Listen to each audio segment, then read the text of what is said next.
with your girl, Steph. The best is yet to come. Your best is inside of you. Your best is yet to come. Your best is inside of you.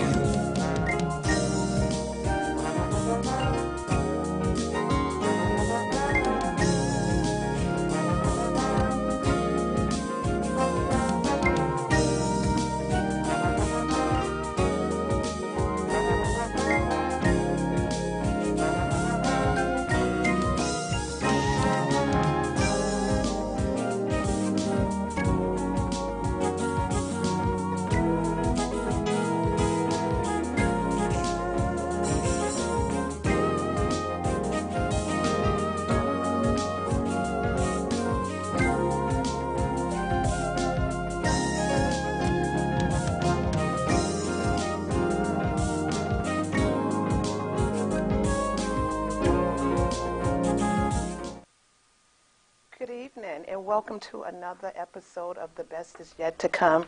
I am your host, Stephanie SEIGLE, and we have another show, great show lined up for you tonight. However, before I introduce our guests, I just want to say once again, thank you so much for all your support. I ask that you continue to watch the show and share. We've been getting some great reviews and we want to continue that. Also, before I introduce our guests and we get into our show, I want to give a salute to three amazing people. A couple of weeks ago, I had the honor to sit in on a city council meeting that was at City Hall. And a lot of people came and represented the cause for reentry. I want to give a salute to Christopher Conway from Out for Good. Also, Joseph Bennett from Yard Time Entertainment, and Darnice Watson, who is the owner of Crossroad. As you all may know, both Christopher and Joseph have been a guest on The Best Is Yet to Come. We are hoping to have Darnice and the three of them together on the show. So I just want to salute them because they were there, they showed up and showed out, and they didn't get exactly what they were asking for, but they got close to it. So we need to continue to support not only this cause, but other causes that affect us in the community. So once again, I'm saluting them. Thank you. Now, without further ado, I would like to introduce our guest tonight. Her name is Precious. Hello. How are you? I'm good. How are you guys doing? Good. So, Precious Angel Alexander. How did you come about that name? Well, my mom named me Precious Angel because I was born at 6 months. I weighed 1 pound, 7 ounces. I stayed in the hospital for 3 months before she could bring me home. So that's how I got my name. Okay, so you came out the womb fighting. Yes, I did. Okay, all right. So tonight, the topic is overcoming obstacles and working or living your destiny, your purposeful destiny. What does that mean to you? Well, that means my life. Okay. Considering my entry of birth was a fight. Okay. My life was very rough, like most people in our Boston communities. Just trying to grow and strive to be the best you can be, beat the odds, and not be what you see around you. So Okay. All just right. striving to be better than what you see. Okay. All right. Tell us who Precious Angel Alexander is. Well, I'm a mother. I'm an entrepreneur. I, like most people, grew up in poverty. Strived, went to college, worked in a lot of like DYS, DCF group homes with at-risk youth, and tried to be a positive role model for the kids in our community to show them something different, that there's hope, there you can change and be better. Okay. Now, is it because of your own experiences that you felt that you had something to give back to the community? Yes.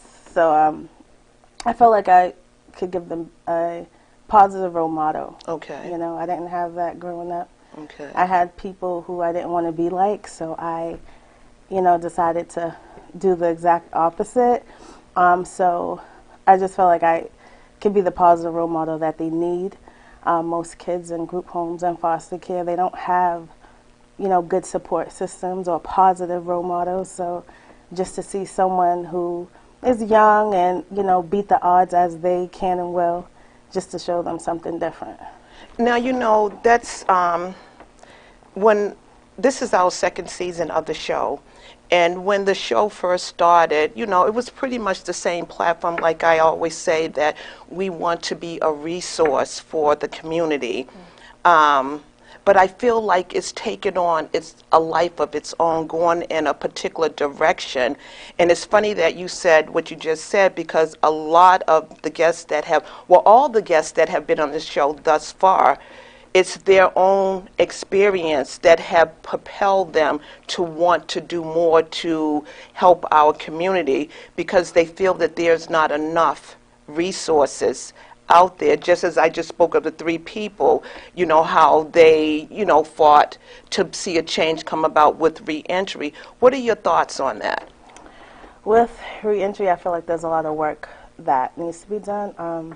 I went to college for criminal justice, so being in the field with mental health and behavioral health wasn't my, you know, first outlook. I wanted to do reentry in the criminal justice system in the prisons, and I kind of detoured from that because there wasn't support, and the system really didn't want to support these, you know, inmates and people that, you know, committed crimes and things, because it's a revolving door. If people don't continue to go back to prison, they don't have a job. So I kind of stepped back and try to find my own way of helping the community in a different light.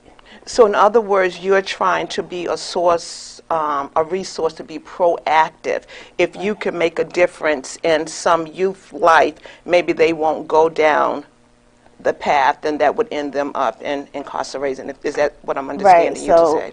I like to work with the youth to try to detour them to the positive direction before they become an adult. Okay. You know, every, you know, kid makes mistakes, but kind of trying to show them like there's another route, you know, that you can take before you get there, before you're an adult, and, you know, that's it for you. You know, so just showing them like there's hope and there's a change that you can make to alter your life while you're still young. Okay, all right. Now, you talked about when you did your intro that you're an entrepreneur. Tell us about your business. So I'm self-employed. Okay. My business is Destiny. I work with youth with mental health and behavioral health issues. So I kind of try to mentor them and give them that, you know, other option of like changing your life and working on you, putting you first, and just focusing on what makes you happy and your goals and where you want to, you know, see your life. Okay. Now, at what point, like you said, you started out in criminal justice. At what point did you make the switch, and when did you start the business? So I made the switch originally when I graduated from high school.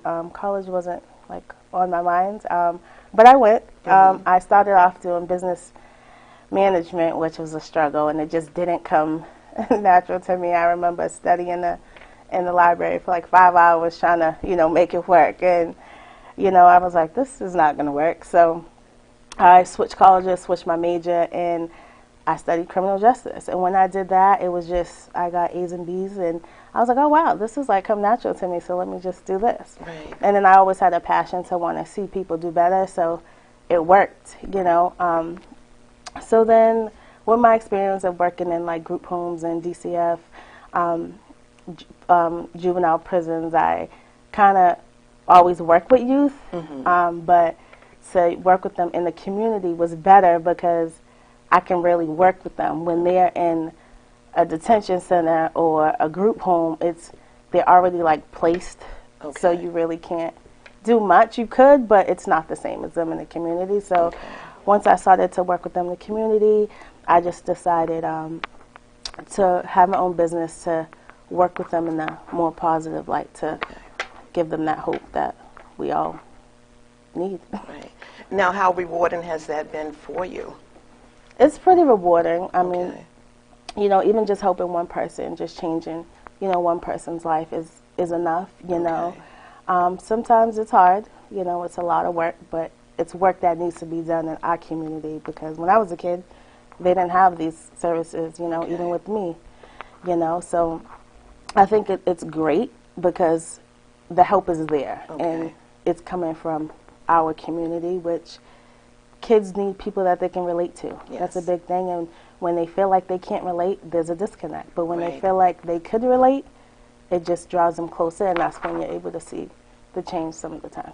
Now, what are some of the obstacles that you feel that you have faced while, you know, doing this work?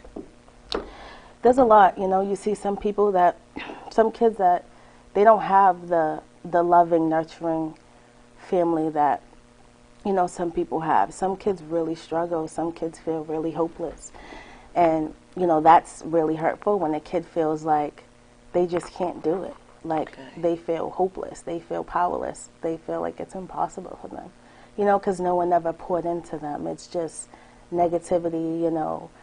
And I feel like that's a big obstacle when you're dealing with kids, because if they don't have the confidence and they don't believe in themselves, that's already a hindrance. So I see that a lot, and that is really a big obstacle that I go through, and just seeing kids coming from different abusive homes and different situations, that's really less fortunate.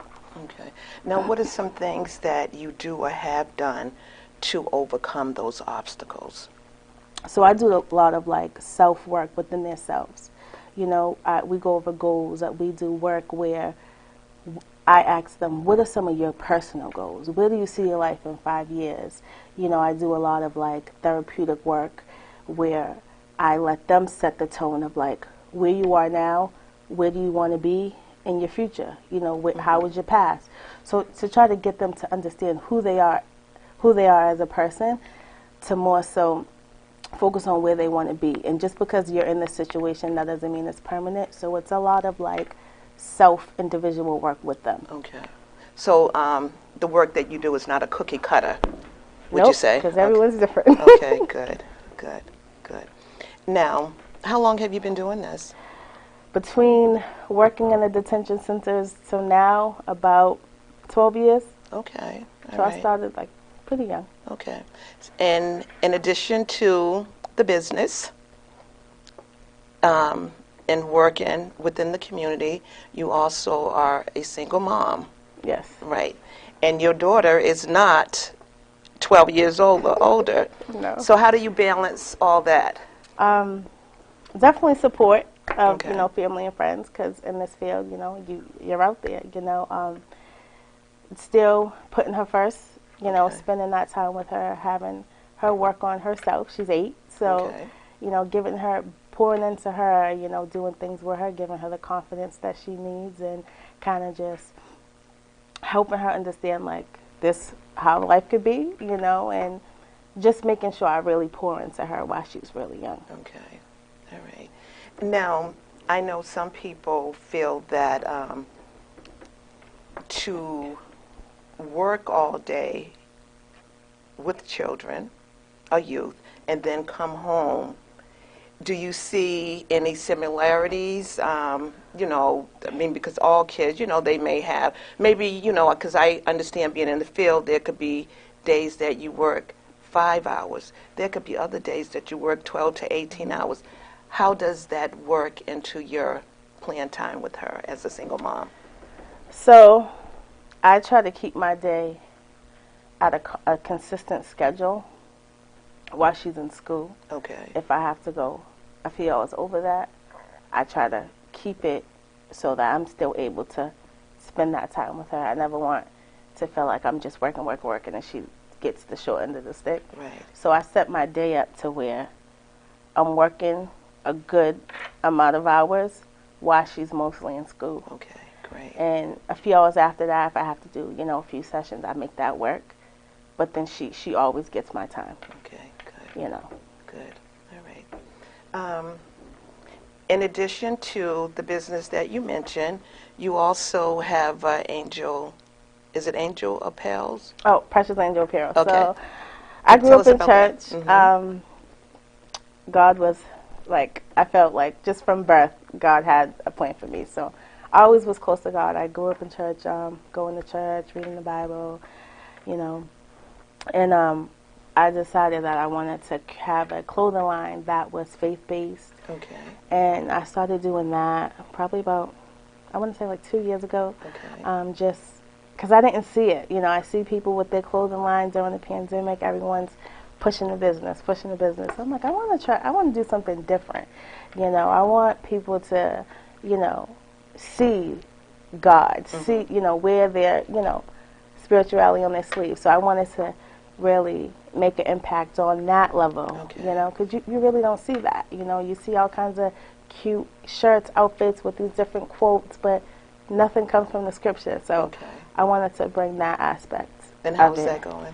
It's going well. That's good. That's good. Now, do you have a website with that? Yes, so it's Precious Can you- Angel. Oh, sorry. It's PreciousAngelApparel.com. Okay. So that's my website for the clothing line. Great. Okay. All right. Now, let's switch gears here a little bit. Living in the community, I know that you are very much aware of the Mass Cast project with our homeless population. What are your thoughts, opinions on that? I feel like with that, there's a lot that needs to be done.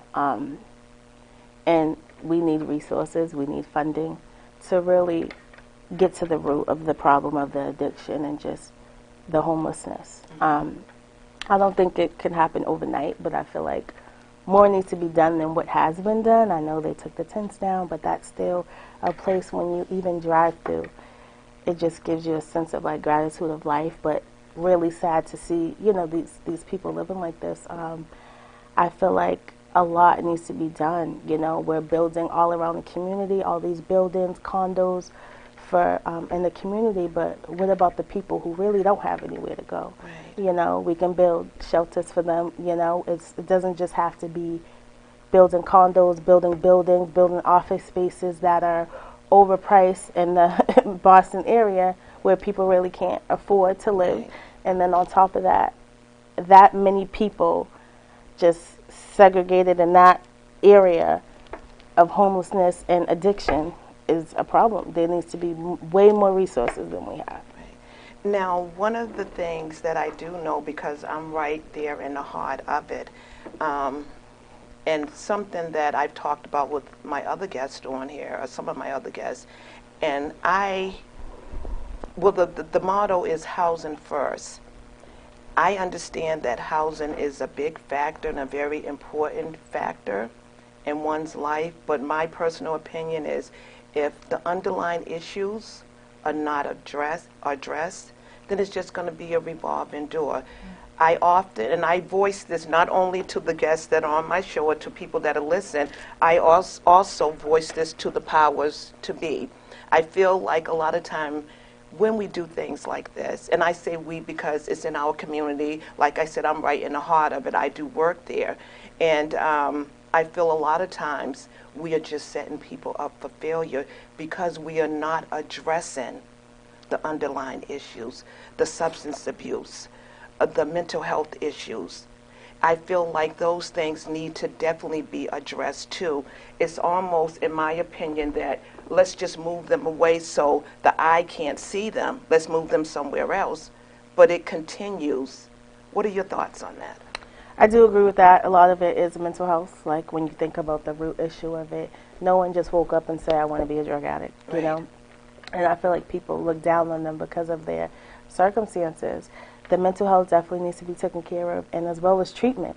You know, there should be way more, you know, treatment programs for these people. And you have to remember, they didn't just start with opioids. Something occurred to them. Maybe they had PTSD. Maybe they were in pain. Maybe something, you know, got in the way of that and got them to where they are. And it's bigger. It's the pharmaceutical company, you know, and these doctors prescribing these things, knowing that it's no good for anyone. You know, it's just a legal way to make money. You know, and it's unfortunate because a lot of people are suffering. If you don't handle their mental health and their substance abuse, even if you put them in an apartment, that can go. Right. You know, because Right. they have bigger issues than what you're trying to just put them in a place. Their mental health, Right. their substance abuse. Right. If they're an addict, let's say they run out their money and they can't pay their rent, then they're evicted. Right. So then you have another problem, you know. Right. So just really getting to the root cause of where they are, why they are there, and getting them the necessary steps to give them a successful plan out, Right. you know. Now, what is your understanding about harm reduction, and what are your thoughts on that? For me, I feel like harm reduction, there's a lot with it. I know, you know, there's things in our community that kind of let people use drugs like a gateway to kind of, okay, just give them clean needles or just give them Narcan or different things like that, where it's like you're kind of enabling them, you know. So I feel like things like that is like, are we trying to help them or hurt them, or just keep them in the same boat that they're in? Which sometimes I feel like that's the case when you're dealing with people in our community. Okay. Now, we all are entitled to, you know, our opinion, and some may argue that harm reduction is great because no one, as we talked about, is cookie cutter. Well, we shouldn't use a cookie cutter method for anyone because we are all individual people. In some sense, I do agree with you. And like I say, some may argue that that's the only way that someone can, you know, get to sobriety, if you will. Because there's different levels to harm reduction. Even the medication program, the MAT program, that is considered to fall up under harm reduction. You know, it's not just the, you know, giving the clean needles and stuff like that. Now, what do you think about the medication programs? With that, I feel like that too is, like I said, I feel like it all starts with the, you know, pharmaceutical companies and Okay. how they distribute these medications to people in our community. I feel like that's a multi-billion-dollar company, and it has to start there, you know, not allowing them to, you know, even if the people do need medication, but there should be a cap on things.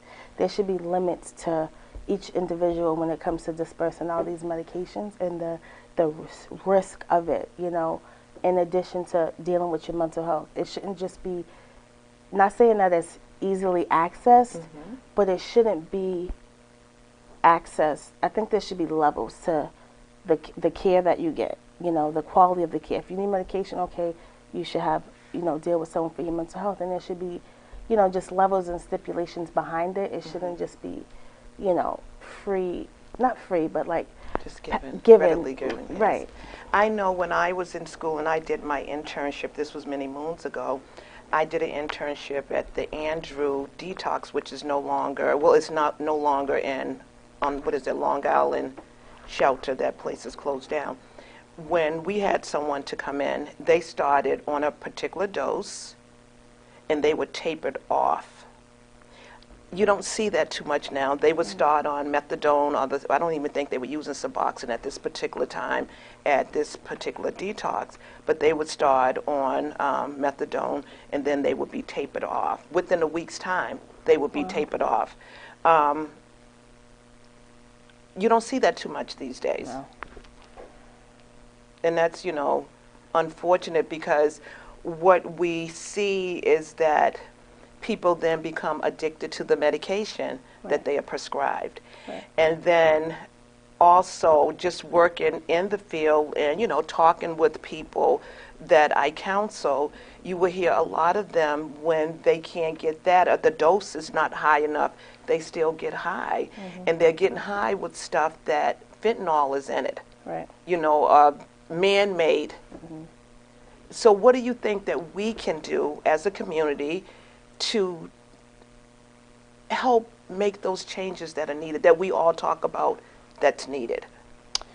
I think us as a community, we have to, definitely stick together and wanting to make those changes, going down to the State House, making those changes, but also different, procedures and protocols should be in place, like the program you mentioned, where you cut them off, not keep giving it to them. Cut them off so they can be sober and see how it feels to be sober, And I think that's a great method, and that should be universal, It shouldn't just be,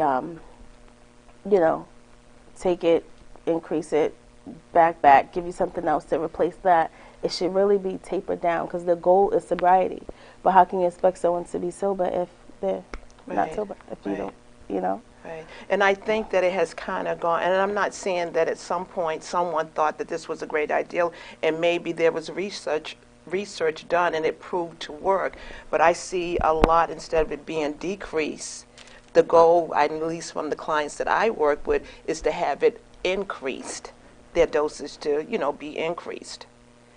And, so like you said, where does the sobriety come in, and how do you reach those goals if at some point you're not being tapered off of the medication? Right. Yeah. And also I think support is a big thing. We need people that really want to see people sober, really want to help them, because that doesn't make any sense. If you want someone to get sober, what do? You Right. take them off what they're addicted to. And really, it's a hard process, but even having that support from, therapists or, groups or different things, let it be like you're really working, with your mental health, with your addiction, you're really working, and even having a constant communication between the lines of, Right. Resources that you're using, providers, right. because that's important too. Right. So everyone's on the same page. So if that's really the goal, then you can really, if you really want to get sober, there's hope, Right. because I'm sure some people feel like there's really no hope. Right. Now, one of the things I feel, and this is just, my experience in the field, mental health is a big factor, I believe. You will have clients that will say to you, or their behavior will dictate that they want the sobriety, but they are afraid of what they would look like for them, in terms of a lot of people self-medicate to escape from what their reality is, or try to escape from PTSD. What are your thoughts on that? I think that's accurate. It's fair, and that's why it's so important to tackle that mental health, because it's all surrounded by fear and not knowing how to cope when you're dealing with things. Mm-hmm. So that's all a mental health issue. Some people get high to suppress their pain, what they've been through, just to get through the day, when all that is surrounded by fear and mental health. So that's why it's so important to prioritize the mental health, Mm-hmm. So that they can learn, to cope through life, and because life's hard, for Right. everyone, Right. But just learning and teaching them strategies and ways to cope through things, and having, positive methods that they can use instead of getting high. Try something else. Mm-hmm. Try something positive, turning those negative, coping skills, I would say, to Mm-hmm. positive ones, Mm-hmm. and that's a big factor. Right. As you started off by saying, no one wakes up and say they want to be an addict.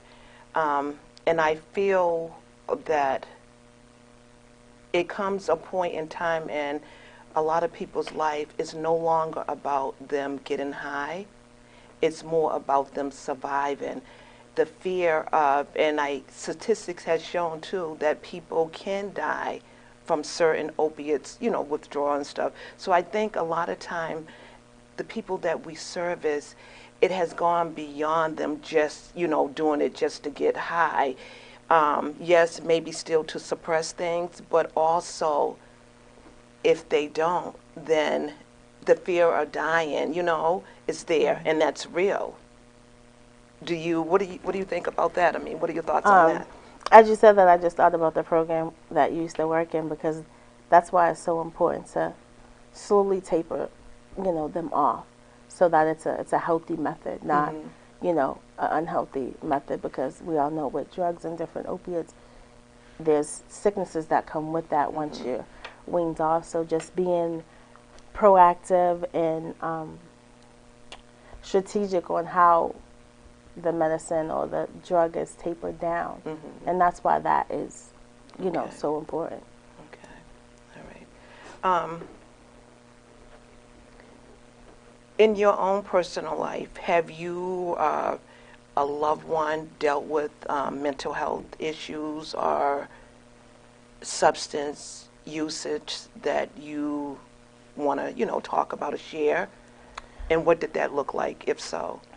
I feel like everyone deals with mental health. I know you always say that. Everyone, Right, deals with mental health. Just right. living life is, Right. I feel like everyone, deals with it in some capacity. For me personally, I grew up with people in my family that were addicted to different substances, and a family of a lot of mental health issues.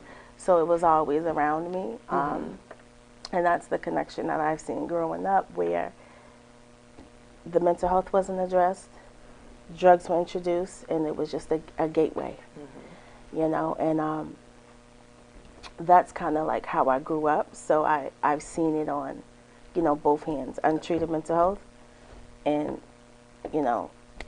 being addicted to different drugs. And I just felt like that's not where I wanted to go, but it showed me the importance of taking care of you. Right. Your mental health, your physical health, your spiritual health, your emotional health. Like, everything is so equally important. It's not one's more important to the other, but there's reasons why people, detour towards different things, And it's not just drugs. I mean, shopping could be an addiction, like there's different, addictions. Absolutely. Eating could be an addiction, Absolutely. So there's different kinds of addictions, but just understanding like how your mental health is affecting who you are on a day-to-day. And that's why I feel like it's so important to take care of that, because your brain's the first thing.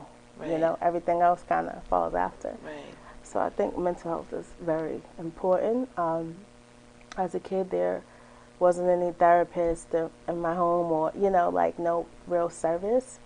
A lot of people in my family, they're like, oh, therapy, push it to the side, but not understanding that it was really needed. There's a lot of people that struggled with different things and needed that support that they didn't get, and hence that was some of the reason why different choices and decisions were made. So I think it's very important. Right. One of the things that I have often shared, someone said to me the other day, Stephanie, when are you going to tell your story?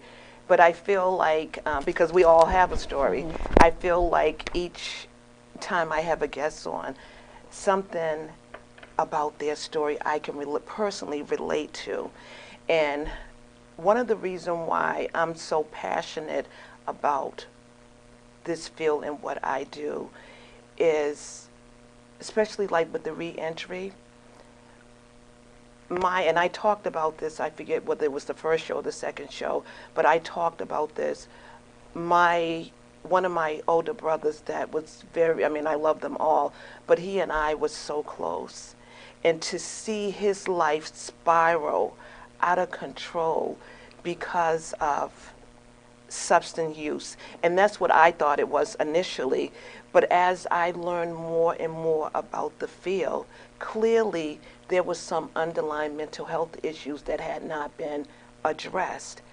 Even with the re-entry, another reason why I'm so passionate about that and being supportive in any way that I can, because this same brother passed away. He was incarcerated when he passed away.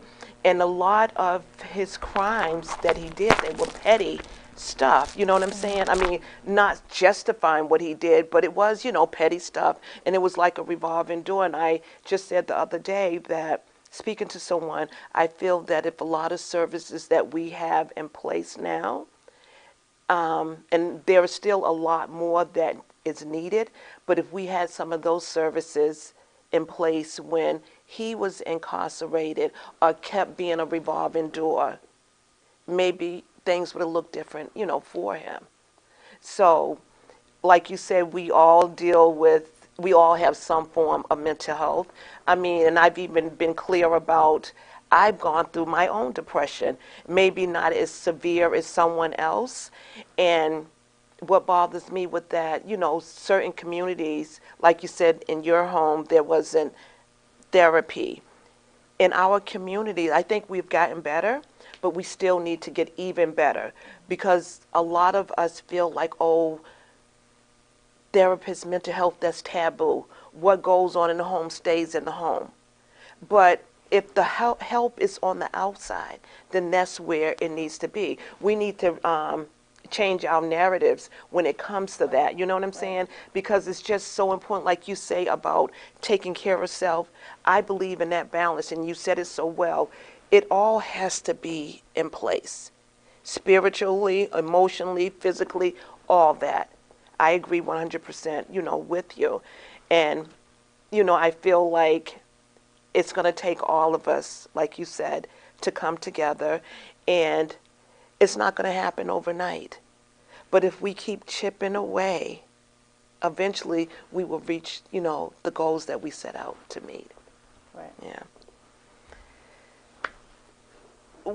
Let's talk about your daughter a little bit here. I know you're the guest, but let's talk about her. 7 years old and an author, right?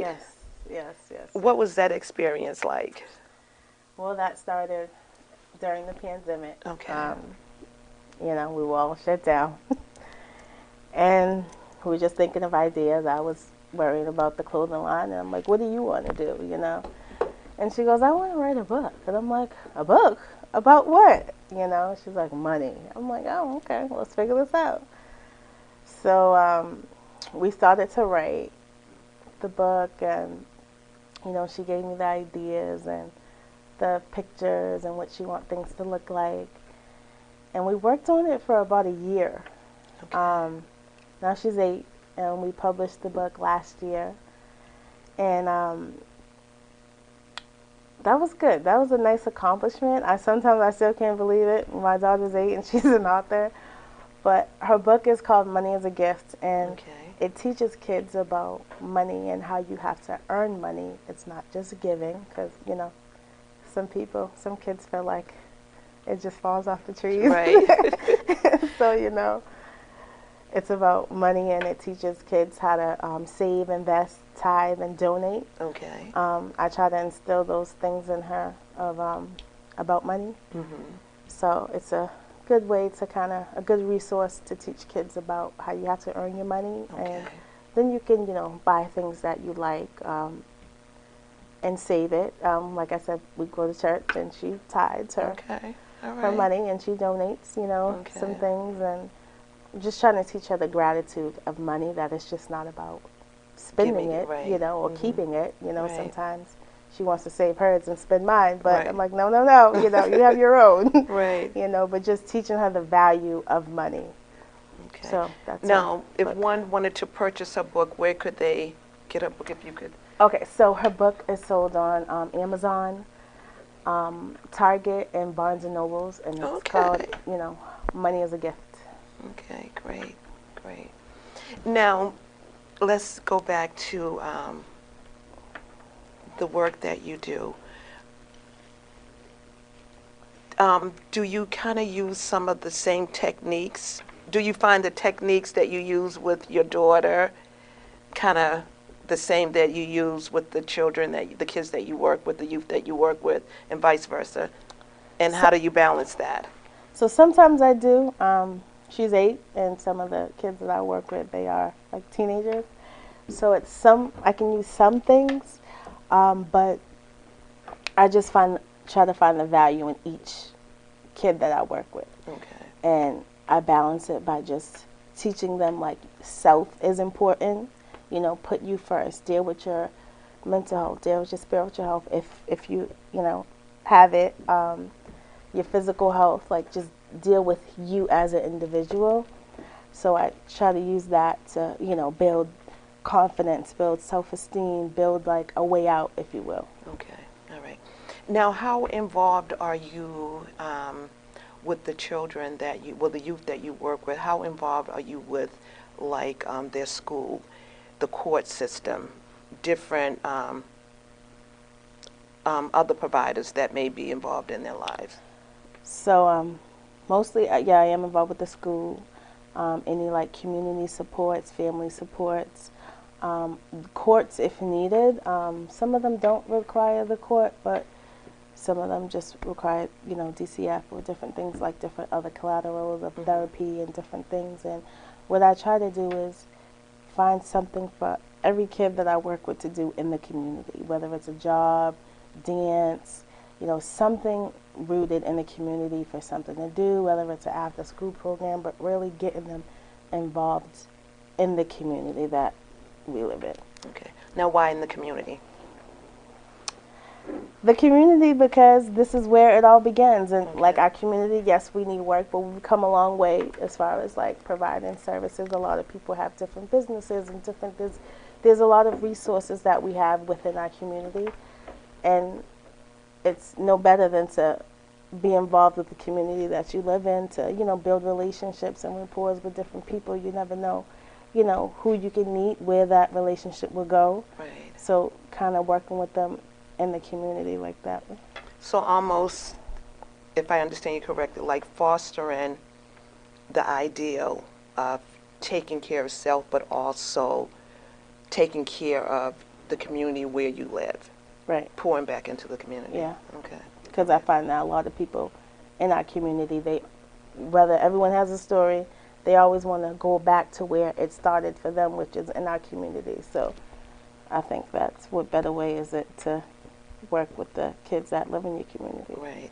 That's the reason why I really, and I will continue to salute and shout them out, because that's one thing, the three groups that I mentioned, the three individual and their companies that I mentioned, that's one thing that they all are passionate about, bringing it back home, Right. providing the services within, our community. And that's why I also say that they should not have to compete with larger organizations when they know what it's like, because they have gone through a lot of, situation that we see that's still going on in our community. So I just feel like I will continue, with that. What are some things that you plan to do moving forward with Destin Are We? Well, I always wanted to start like a residential group home setting where you come in, whether at risk or not, you take care of your mental health, you take care of you and kind of set you up, even like financially, work with the resources in our community to kind of work with you with your mental health, your, finances, and your success, whether you want to go to college, whether you want, to have your own business, but really having it to be like a one-stop shop of resources and success to take you from one end to the next. Okay. Now, in the ideal world, how long would you say that the program would be? And what ages would you target? So I would target from like 12 up to 18. I would like for it to be a long-term program, like at least a year, like 3 to 5 years, where they can kind of navigate through, so that we can see the beginning to the end. Yeah, I would like for it to be a long-term program, because some of the programs we have on here is very short-term. It's very short, so it's like kind of hard to work with an individual and prepare them, get them ready for success in such a short period of time when they're dealing with, problems at home, problems in school, mental health issues, different things like that. Like, you want to get them in and be able to take the time needed to work with them to get them where they need to be. Okay. Now, would this be residential or? Yeah, I'm thinking of like a residential. Right. Do you know of any places? I mean, definitely, I'm not aware of any in our community that kind of model that. No, there used to be a lot of like independent livings. Those all got shut down, so we really don't have anything in our community besides like residential group homes settings, which then is not the best, but the independent livings that were all in our community are no longer there, which I feel like those were a good help to kind of get people to where they are. Okay. Now, what are some of these that used to be in the community? I'm not aware. So there was like independent living homes where kids would live there and they would help them with like housing and just to be living on their own. Okay. You know. Okay. All right. Now, you said age 12. Why 12? 12 is that age where it's like a transition. Okay. So you go from like a kid to like a preteen. A lot of things happen in that time. And I feel like a lot goes on there. So I think that's the perfect age to start. I was playing devil's advocate a little bit. I often tell, and I think I've shared this with you, tell parents that have daughters, they are so sweet, they are so loving, they are just the moon, the sun, everything. It's something about them when they hit 12. It's like, child, where did you come from? Yeah. I've raised 2 daughters, okay? And we have beautiful relationships now, and we have beautiful relationships when they were younger. But it was something about that age, 12 until they at least hit 16. It's like, where did this child come from? Yeah. It's like you just, a light goes off and you just find yourself. I remember when I was 12, that was like the peak of my age where I like just transformed. So I definitely feel like something goes off at that age. Right. We need to do some research on that to try to figure that out. Right. Yeah. Yeah, that's good. That is good. So what else can we expect from Precious, Angel, Destiny? First, before we go there, please explain to the audience why or where did you come up with the name Destined Are We? So I came with the name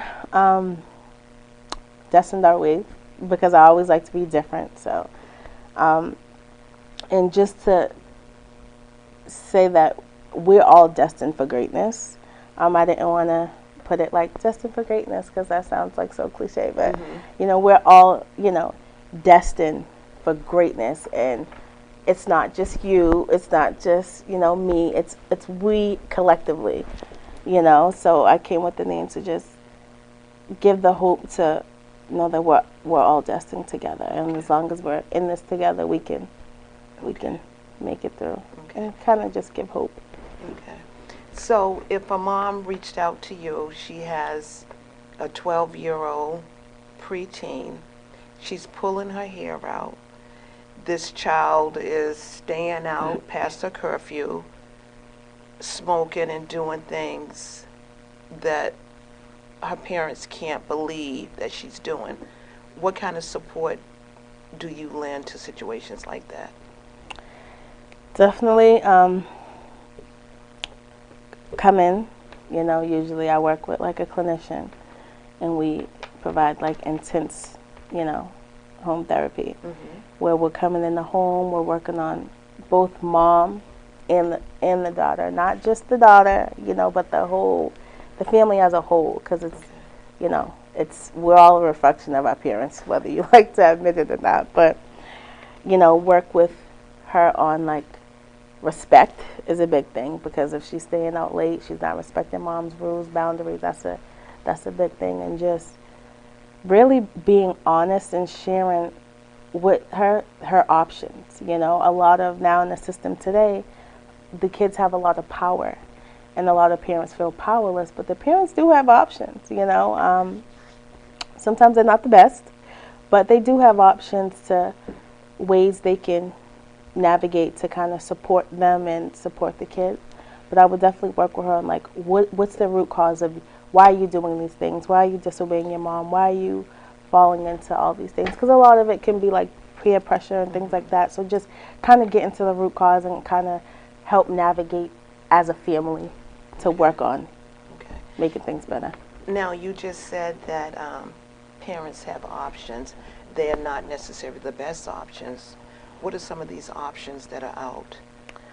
What I see now a lot is parents putting a CRA, which was formerly called the chins, on kids that don't want to go to school, acting in school, staying out late, and that just puts the court system involved as like a gateway to kind of steer the kid back to like a routine.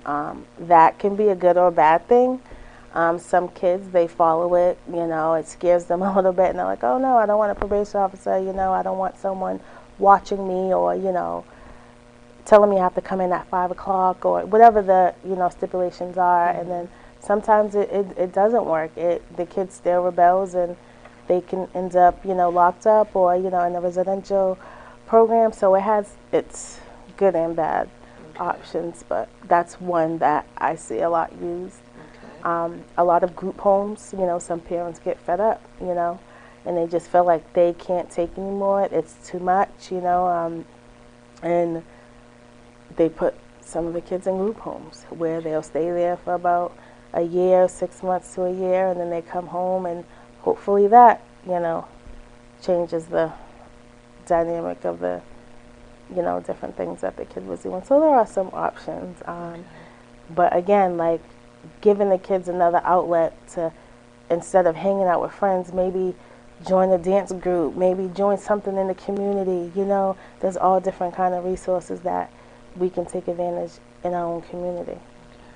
Giving them a positive thing to kind of detour to. Right. I guess that may answer what was going to be my next question, was what are things that could be done within the home before it progresses to involving the courts? Child being removed from the home. What are some things, in your opinion, that could be done? Definitely taking care of the mental health. And family therapy is a big one. Even just having a mentor that the kid can have like one-on-one time with, to kind of hang out with, talk to, a therapist, having that outlet, maybe some like big sister programs. Like there's all different kinds of things that can be done maybe before. A lot of time kids are just bored, and they really don't have nothing to do, peer pressure or, bad influences like, we've all experienced, but just giving them that positive outlet and using the resources that we have in the community to kind of, and deal while still dealing with their mental health to help navigate them. Okay. All right. Now, not playing devil's advocate here, one of my guests, he's actually have been a reoccurring guest. When he told his story, he talked about he grew up in a nice neighborhood, not necessarily a two-parent home, but both parents were very involved in his life. His mom had him involved in all kind of community activities, sports and stuff. He went to a good school, but still deviated and did things that his mother could not believe that he would do. I mean, thank God he's turned his life around and he's actually a positive person.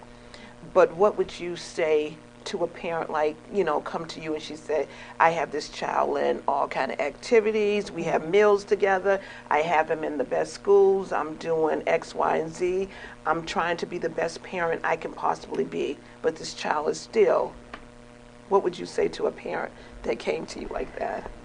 And so sometimes they come like that. It's like you got it all together, and you're like, where did I go wrong? And with that, again, there's something going on. There's some disconnect. Like, yeah, mom could be providing everything, dad could be involved, everything could be, not perfect, but the best that they can do, and still, and I feel like some cases is peer pressure. Sometimes you just want to rebel, but more so, why are you choosing to make those decisions?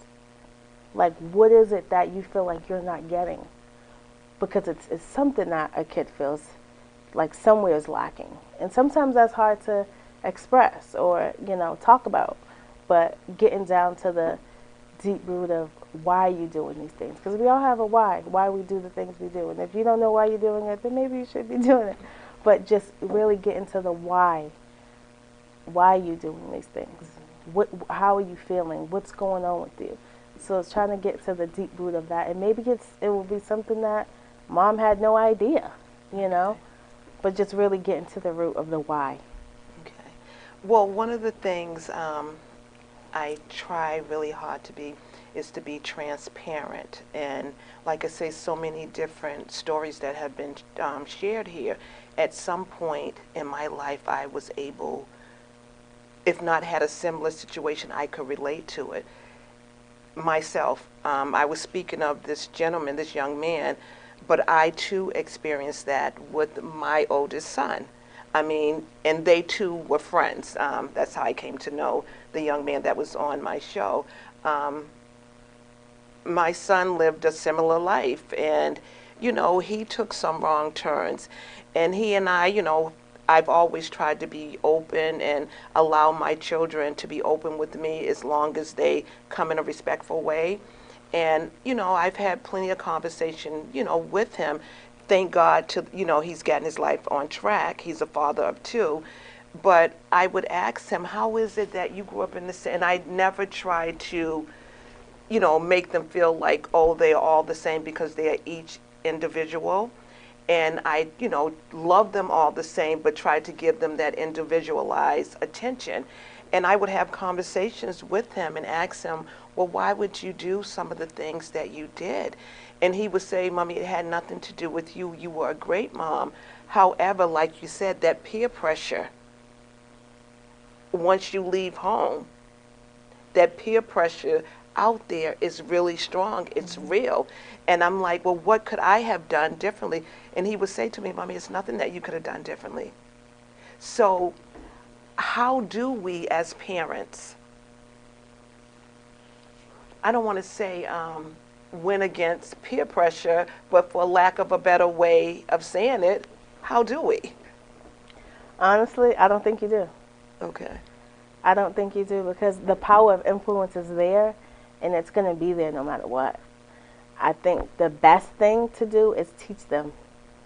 Everything's a learning moment, and just teaching them so they can make better decisions, or just understand that line of communication. Leave it open. So when things do happen or something does go wrong, they can come to you and say, Mom, this happened today. I know you're not going to like it, but I don't know what to do, So Right. just leaving that level of communication, because the peer pressure, the influences is going to happen no matter what. There's really nothing you can do. Right. We can't lock them in the box for the rest of their life, but, it's going to happen, and you just hope and pray they make the best choices, and if they don't, that they can learn from their mistakes, but more importantly, they feel comfortable enough with you to come to you and tell you what's going on. Right, right. Now, do you feel this, and not that I'm making excuses for anything or anyone's behavior or stuff that they may have done that, we look at and say, well, why did this person do that? Even with myself.